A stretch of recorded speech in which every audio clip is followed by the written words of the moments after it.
diga que no tengo rollo.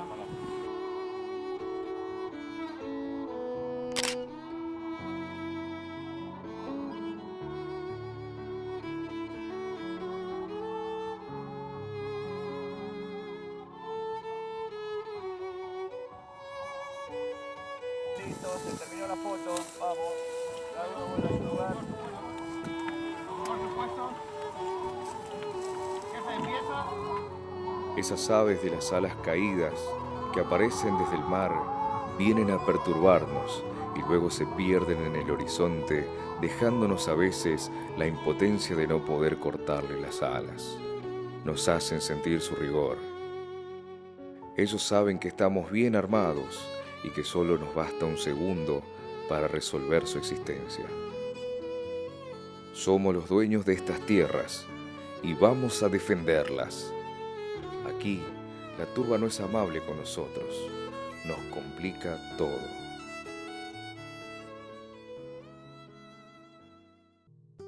Como subteniente del arma de artillería en el año 1982, formando parte de lo que era el Grupo de Artillería de Defensa Aérea 601, participé en el conflicto del Atlántico Sur.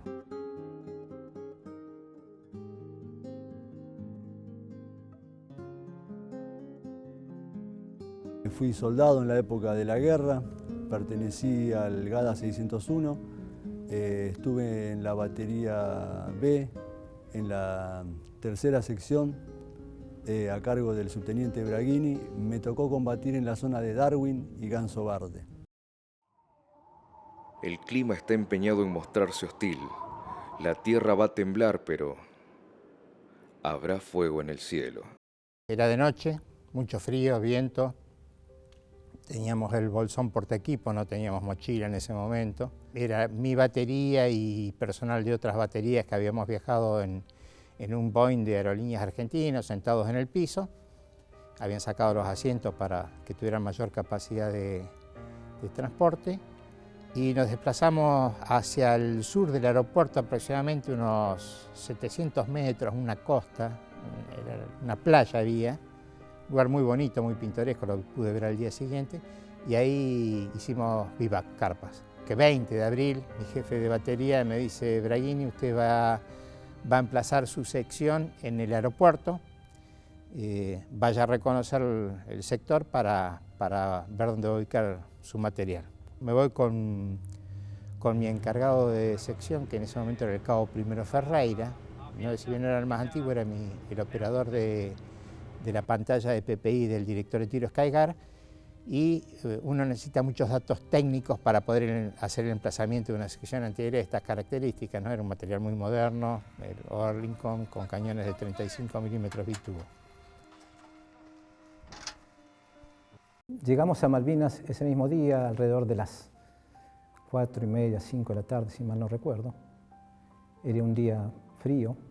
Y la primera sensación, de ver desde el aire las islas, empieza a generar una serie de emociones fuertes y esa necesidad de tocar piso y de tomar contacto con el ambiente geográfico y con el clima. Seguían bajando los aviones con gente, con material, así que permanecimos detrás de la zona de la torre de control, digamos, 1 o 2 días. Nos desplazaron a un lugar donde había unos búnker y en ese lugar permanecimos hasta que nos asignaron la posición final, que iba a ser el lugar donde nosotros debíamos proporcionar la defensa aérea al aeropuerto propiamente dicho. Los días más terribles están por venir.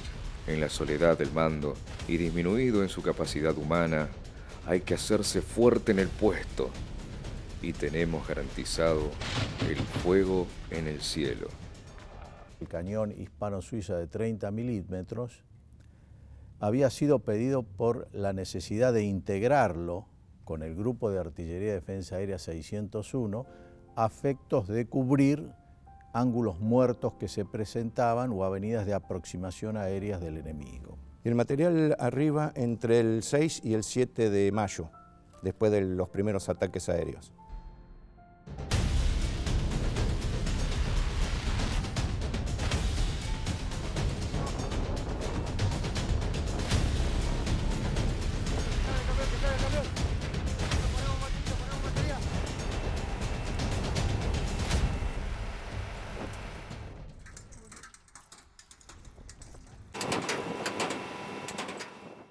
La misión era cubrir toda la zona del aeropuerto para evitar que el enemigo o el incursor aéreo destruyera la pista y la dejara inoperable.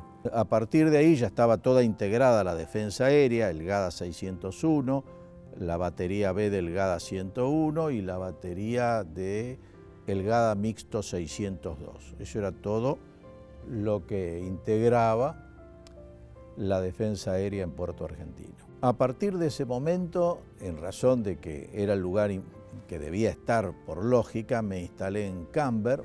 Tenía la doble responsabilidad: de noche ante la amenaza de posible infiltración y de día estar despierto para la observación, detección de blancos aéreos y en lo posible el derribo. Pero lo nuestro era disuasivo, era obligar a levantar la nariz de los aviones y no poder llegar al aeropuerto. El grupo de artillería del cual formamos parte estaba constituido por unidades de fuego como las del Tiger Cat, que eran 3 unidades de fuego, más los cañones de 35.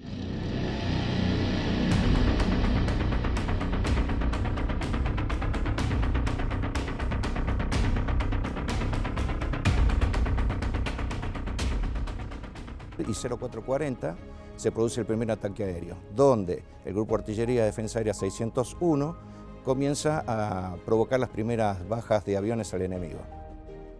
El 1 de mayo fue un día, si bien fue el bautismo de fuego, fue el día más pesado que tuvimos, digamos, más duro de la guerra propiamente dicha. La defensa aérea abrió fuego por primera vez en la historia de nuestro país, abrió fuego en una guerra el día 1 de mayo del año 1982. Nosotros sabíamos que estábamos en alerta roja. Desde las 3 de la mañana ya el jefe de sección, que era el teniente primero Regalini, va como jefe de pieza y yo como apuntador, veíamos que estaban los aviones bombardeando la parte del aeropuerto, pero estaba fuera de nuestro alcance. O sea que nosotros miramos, pero no podíamos hacer nada, hasta que un avión, más o menos, yo calculo que habrá sido las 7, porque ya estaba medio claro, 7 a 7 y media, que viene un avión rasante que había descargado las bombas en el aeropuerto, empezó a acercarse a la posición nuestra, y el jefe de pieza, el teniente primero Regalini, me dice por el intercomunicador, me dice que se está acercando un eco, y yo le digo que no lo veo, y él me dice que me fije bien, y claro, cuando entra, porque está por entrar al campo del alcance nuestro, cuando lo empiezo a ver, veo un pequeño un punto negro, y cuando se acerca veo que es un Sea Harrier, y me dice ¿lo ve? Ahora lo estoy viendo. Sí, le digo, me dice él, cuando entre te doy autorización para disparar, y por medio de un pedal él me autoriza, y cuando lo veo le pregunto, sí, ya está en alcance, y le disparé, lo dirijo hacia el avión, y bueno, tuvimos la suerte de pegar el avión.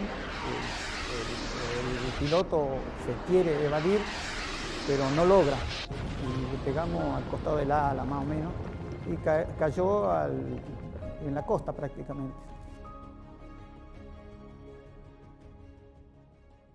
A 5 kilómetros de distancia aproximadamente, 5 o 6 kilómetros de distancia, el sistema de armas Roland batió a un Sea Harrier aparentemente.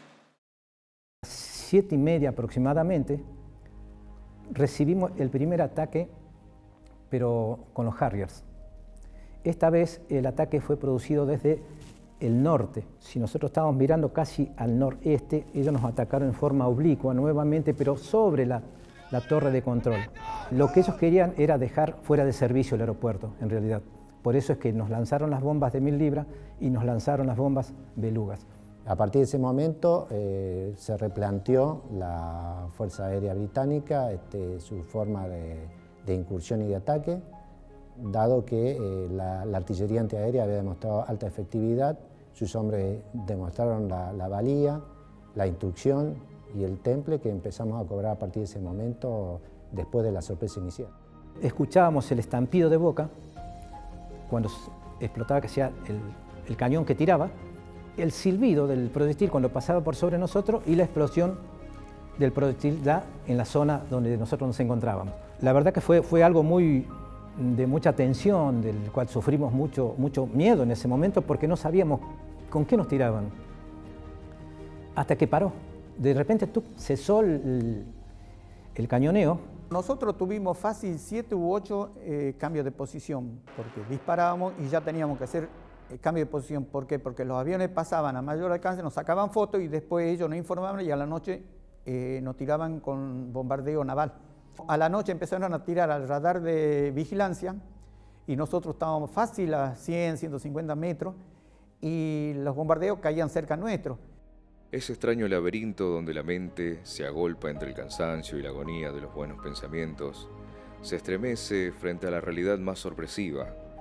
La flota inglesa ingresa por el estrecho San Carlos y desembarca a sus guerreros. Yo era soldado de Braghini. Yo pertenecía a la pieza del Cabo Rubina. Nosotros éramos soldados de Braghini, con la diferencia de que habían 2 piezas, una de la de Sargento Vega y la otra del Cabo Rubina. Yo pertenecía a la del Cabo Rubina. O sea que estábamos muy ligados. Lo que pasa es que Braghini era el director, era el jefe del director de tiro, entonces él permanecía en su tarea. Entonces le delegaba la tarea de cuidarnos a nuestros suboficiales inmediatos, que eran el Cabo Rubina en este caso y el Sargento Vega. El 4 de mayo, cerca del mediodía, me acuerdo, 12, 1:15, los horarios y las fechas, por ahí, son 40 años pasados, ¿no? Me dice Ferreira, ahí viene mi subteniente. Miro yo así, hacia el costado, miro la pantalla y veo 3 puntitos blancos a unos 12 kilómetros en la pantalla del PPI. Tomo el handy y digo, ataque aéreo al puesto de comando de Fuerza Aérea. Ellos tenían una sirena con una batería, hacen sonar la sirena para que toda la gente tomara cubierta en los pozos. Y nosotros le paso la alerta por el intercomunicador, atentos, ataque aéreo a las 2 piezas, pero las piezas están desconectadas hasta ese momento. Yo no las conecto hasta que estoy en condiciones de tirar. Con Ferreira habíamos coordinado ya, dejábamos aproximarse las incursiones hasta los 5 kilómetros, porque si las adquiríamos antes le dábamos la señal del radar de seguimiento y podían tirarnos un misil antirradar. Entonces la idea era adquirirlos casi sobre la línea de tiro y en pocos segundos abrir fuego contra el avión. Dejamos que se aproximen las 3 aeronaves. Ferreira sabía que tenía que adquirir al objetivo más peligroso para el sector defendido, adquiere al guía. Se me presenta a mí en la pantalla del monitor TV, que es una pantalla pequeña, blanco y negro, un Harrier nítidamente, porque las alas son combadas, se ve las turbinas bien grandes, nítido, un Harrier de frente. Miro el pulsador, le doy la señal de enganche a las piezas se conectan, se enganchan, y cuando la computadora del radar del editor de tiro me da permiso de fuego, presiono el disparador. Veo la ráfaga en el monitor que pegan en tierra y en el mar debajo del avión.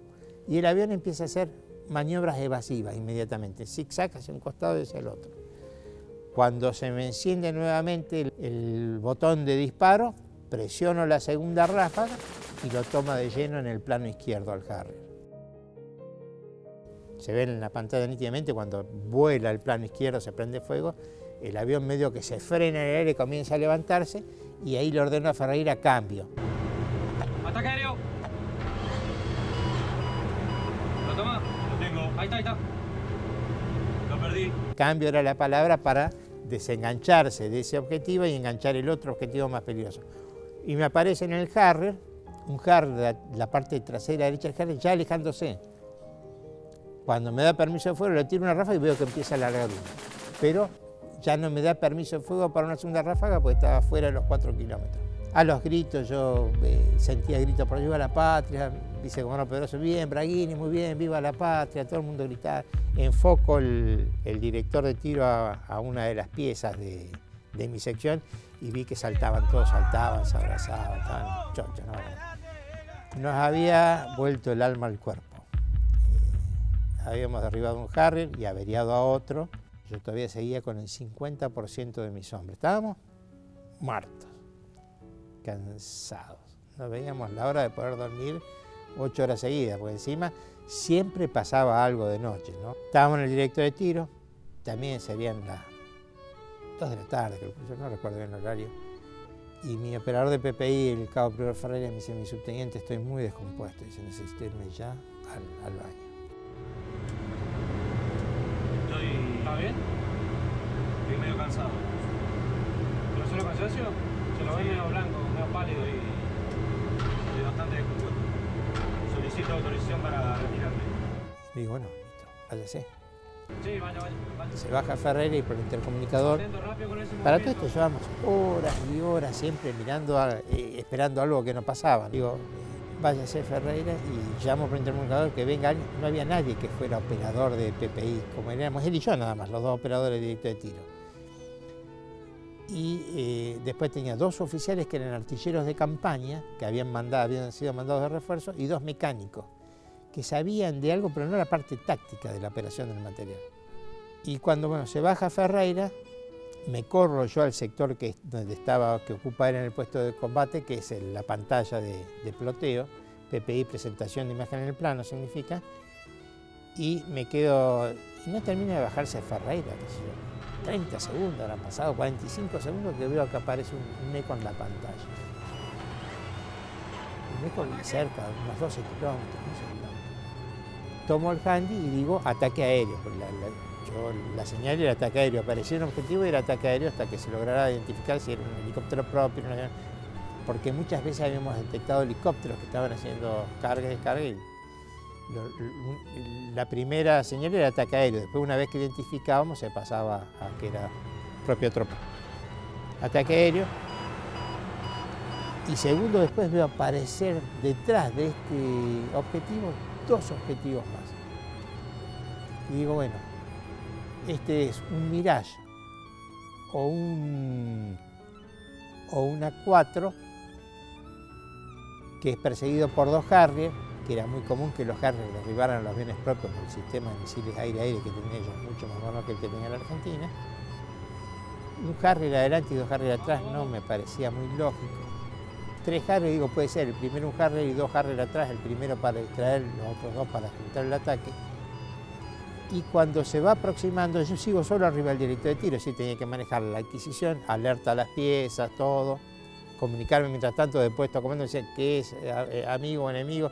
El director de tiro no tiene IFF, identificador de amigo o enemigo, es decir, la única forma de identificarlo es visualmente mirando en el monitor de 14×10 blanco y negro, que es lo que se ve, que a 5 o 6 kilómetros un avión es un puntito. Cuando voy a adquirir el primer objetivo, el más peligroso, veo que hace una maniobra agresiva y no entran en el campo de tiro.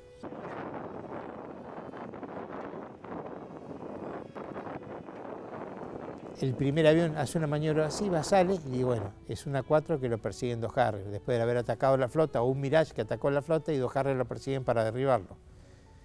Cuando tengo el segundo de los aviones en distancia próxima al tiro, lo adquiero, lo veo de costado y veo un avión de costado.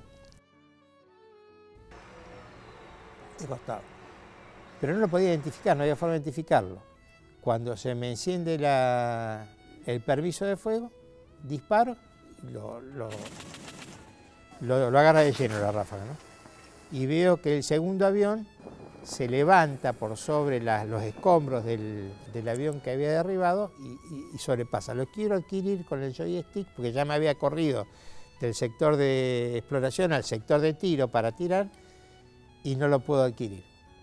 Bueno, el avión no era un Harrier, era una 4, un avión propio, teniente Gavassi, que venían de bombardear la flota. Si bien yo sabía eso a mí medio que me quebró anímicamente, ¿no? Me puse a llorar cuando supe, salió un helicóptero propio, vinieron, era un avión propio, me puse a llorar, me acuerdo.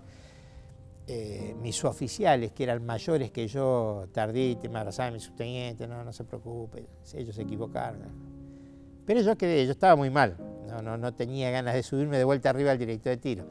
Esa noche me llama Pedroso al puesto comando, me dice, me felicita, me dice, usted hizo lo que tenía que hacer. ellos se equivocaron, no tendrían que haber entrado por acá.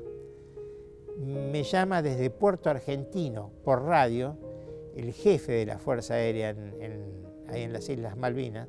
Me felicita por el desempeño, evidentemente estábamos haciendo las cosas como correspondía, y que no sintiera culpa porque no era mi responsabilidad lo que había pasado, que nosotros habíamos hecho lo que teníamos que hacer. A pesar de eso, 40 años después, si bien uno no tiene culpa, tiene ese cargo, ¿no?, de dolor por lo que pasó. Pero bueno, es la guerra.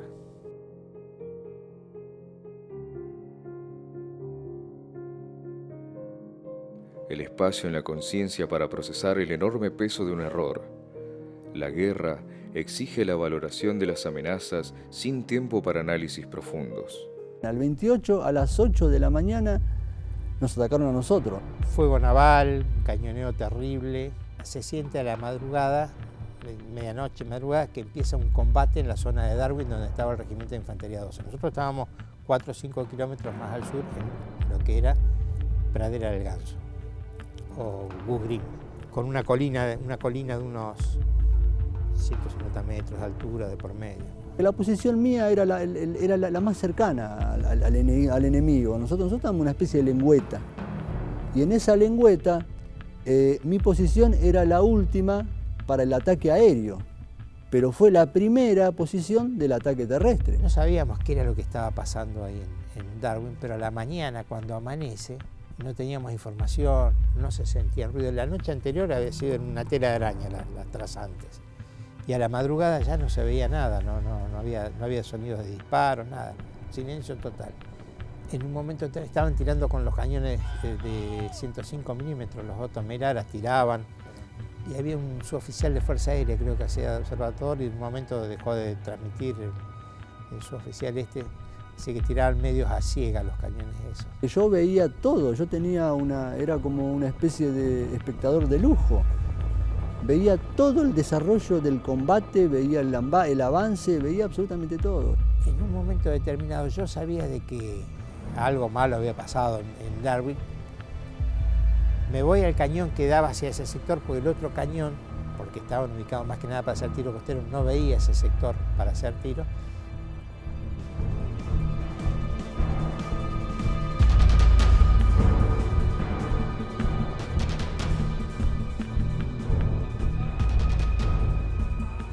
Y me subo al cañón yo para manejarlo yo al cañón, lo dejo a Ferreira en el directo de tiro, y al jefe de pieza, el auxiliar de jefe de pieza, que eran 2 oficiales, el cabo Rubina y el cabo Gallo, le digo, abastécanme de munición ustedes.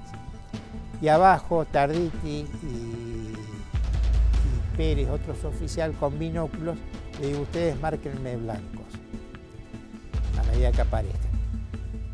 Y en un momento se ven 7 u 8 bengalitas pequeñas que salen detrás de la colina, todas del mismo color, blanca, verde, no me acuerdo en este momento, y digo, ahí vienen.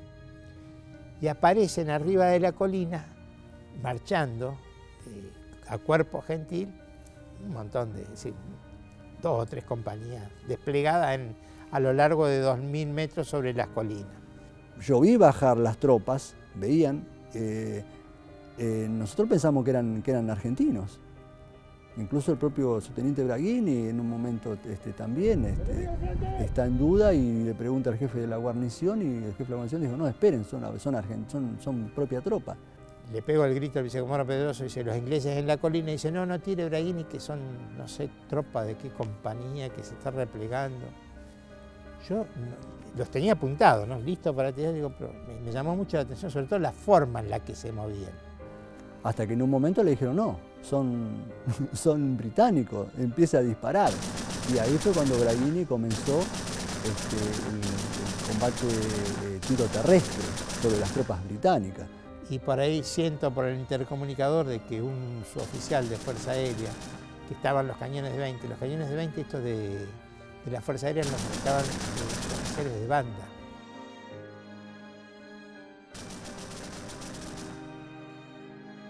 Y ahí nomás apunto yo al pelotón que veo más próximo y empiezo a tirar ráfagas cortitas. Me cansé de tirar. Y empezaban a correr para todos lados, se veían como un hormiguero, veo cuando uno patea un hormiguero, corrían para todos, trataban de volver atrás de la colina. Era una cosa terrible. Y tal es así que, bueno, pudimos frenarlos. Los frenamos y bueno, esto duró por mucho tiempo, porque eran ráfagas que se tiraban y los ingleses paraban y buscaban refugio en ningún lado porque no había ningún refugio, era campo abierto eso. Y yo les tiraba cortándoles el camino, o a los que avanzaban les tiraban los que avanzaban. Ya los ingleses se habían replegado, estaban haciendo un rodeo. En alguna loma, por ahí se escondían atrás de una loma, pero bueno, cada vez que levantaban la cabeza le tirábamos de vuelta. Ese fue el combate. Giro el cañón y me dicen, cuidado el grupo electrógeno, porque tenía el grupo electrógeno en esa dirección. Y digo, trato de enfocar, acercar la vista por la mira, veo y el grupo electrógeno está a la derecha, no, está fuera de la línea de tiro. Y tiro una ráfaga y diciendo, no, que se me caen los tubos, me quedo sin energía eléctrica. ¿Qué pasa? Había un poste en la línea de tiro, que no lo veía, un proyectil pega, no explota porque no se llegó a armar la espoleta por la proximidad, y parte de ese proyectil roto se incrusta en el grupo electrógeno y me deja sin energía. Esta desgracia nos salvó la vida a todos, en parte, digo yo. ¿Por qué? Porque sin corriente, sin energía eléctrica, yo no podía combatir un ataque aéreo en caso de que viniera un avión, porque lo que me permitía moverme a la velocidad de los carriles era la palanca de mando joystick del cañón, eléctricamente. Entonces digo, bueno, ya todos a buscar el otro grupo electrógeno, que estaba como a 500 metros, el otro grupo electrógeno, en una colina encima abajo. No teníamos el tractor, no teníamos nada, porque se lo habían llevado a la gente de Fuerza Aérea para otras actividades. Vamos a buscar el grupo electrógeno y cuando estábamos moviendo el grupo electrógeno por la colina real, sentimos las turbinas de aviones y explosiones, ¿no? Y eran 3 Harrier que estaban atacando la pieza esa, con la que nosotros estábamos haciendo tiro terrestre. Habían mandado atacar la pieza para poder avanzar ellos. Nos metimos en los pozos de Zorro en ese momento. Cuando llegó a la pieza, la bomba de racimo había caído mitad en el mar, gran parte en el mar, y unas muy pocas bombitas caído en tierra, y quedaban algunas incrustaciones en el cañón, pero no le había hecho mucho daño.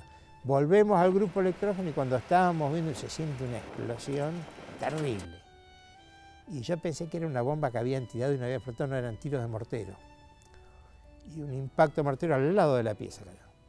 Pero habían estado cayendo ya antes cortos y largos, ¿no? En algún momento nos metimos en los pozos de Zorro para cuando se aproximaron. Viste, cayó 5 metros de la pieza, cayó el tiro mortero. Cortó los cables, quedaron pedazos de esquilas incrustados en los MAC, realmente bastante daño a la estructura afuera, ¿no? Y esto siguió hasta esto terminó a las 6 de la tarde del día 29 de mayo. Hubieron parates porque nosotros no lo dejamos avanzar con las piezas. Eso fue lo maravilloso de esto para nosotros, ¿no? y lo lamentable para ellos. Bueno, y a partir de ese momento nos fuimos al otro cañón para mover el otro cañón y ahí me dicen que se producía un alto el fuego que íbamos a parlamentar.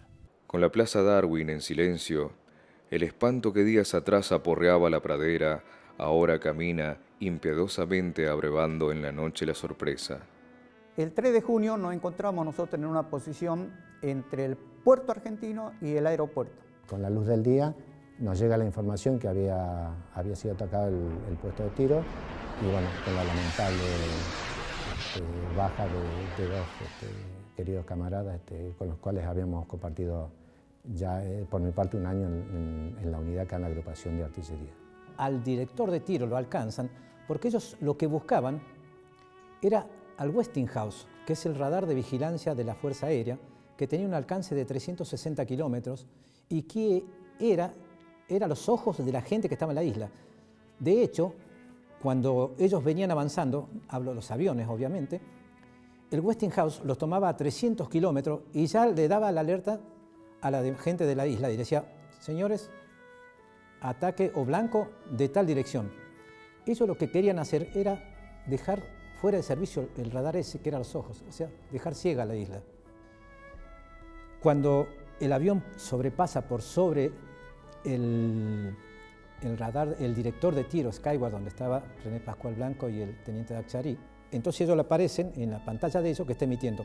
Como ya habían pasado, hacen un rulo, pegan toda la vuelta y vuelven hasta que lo vuelven a tomar. Y ahí le lanzan el misil, que se fue prácticamente directo donde estaban ellos porque se metió dentro de la onda de radar. Y ahí es donde fallece el teniente Achari, sargento primero Blanco, el soldado Liartes y el soldado Llamas, que eran sus auxiliares.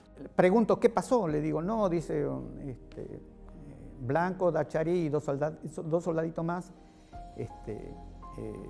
un misil le pegó al director de tiro y fallecieron. Y yo no creía, yo digo, no puede ser, no puede ser. Miraba al puesto de tiro, al radar, al Skyguard, y sí veía la esquirla que era terrible porque pasaban de un lado a otro. Y yo decía, no había forma de que si alguien que haya estado adentro operando se hubiese podido salvar. Por eso es que estaba todo, el costado derecho, todo con esquirla.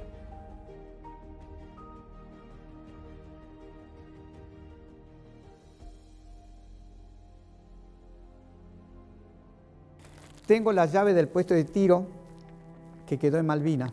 El puesto de tiro tenía varias cajas de repuesto y la puerta de entrada y el grupo electrógeno. Estas son las del puesto de tiro. Este es el llavero de que nos dio la fábrica. Y acá está marcado el número 3, que le hicieron lo mismo la asistencia técnica de la fábrica, que es el número 3. Es la llave que quedaron en Malvinas. Esto lo guardo como un recuerdo propio. Me sentía conectado con Malvinas desde cuarto grado, cuando la maestra me daba clases de geografía y siempre soñaba con conocer las islas. Nunca pensé que sería del modo, la circunstancia en que las conocí, pero soy agradecido de haber podido ser parte de la historia que nos toca tan de cerca como es la recuperación de nuestras Islas Malvinas.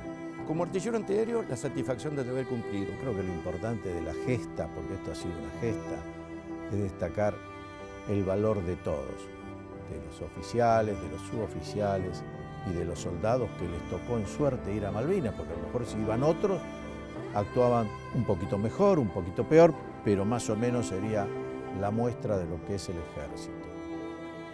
Con los combates finales por Puerto Argentino se cierra la etapa cruenta de la guerra. Lo más doloroso es emprender un regreso a casa sin gloria. Aún así, sabemos que se combatió más allá de nuestros propios límites. Sobran ejemplos de coraje y sacrificio. Nada puede soslayar esos hechos. Y será la historia la encargada de recordarles a la nación argentina que en Malvinas se luchó con honor y por amor a la patria.